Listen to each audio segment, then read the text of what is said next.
In the small town of Eldridge, nestled between rolling fields and a whispering river, lived Henry, a middle-aged man known among townsfolk for his impeccable bakery and gentle demeanor. Henry had taken over Eldridge Sweets from his father, and for decades the bakery held the taste of the town's cherished memories and was a testament to simple, satisfied living. Henry's life was intertwined with the rhythms of his bakery, kneading dough before sunrise, serving the early birds with a warm smile, and closing shop as the sun set, painting the sky in strokes of orange and purple. But more than the love for his craft, it was the bond he shared with his patrons that filled his days with purpose. Among them was Mrs. Daniels, an elderly widow who visited the bakery every evening without fail for her slice of warm rhubarb pie for dinner. "Henry, this pie, it's just heavenly.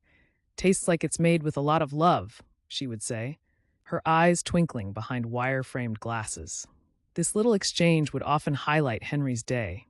However, he noticed, as winter crept in that year, Mrs. Daniels missing her visits, which was unlike her. Concerned, Henry decided one cold evening to take a pie to her home himself. Walking through the dimly lit streets of Eldridge, carrying a warm pie, he reached her modest little house by the river. The sight of snow gently dusting the rooftops was almost ethereal. He knocked, the sound muffled against the woolen silence of snow. Mrs. Daniels answered the door, surprised and slightly pale. "Henry, what brings you here in this cold?" she asked, her voice a whisper of its usual warmth. "I noticed you hadn't been by the bakery," Henry responded, handing her the pie, which now seemed like a token of unspoken care. "Just wanted to make sure everything was all right." Mrs. Daniels invited him in, her small living room warm with the glow of a fireplace.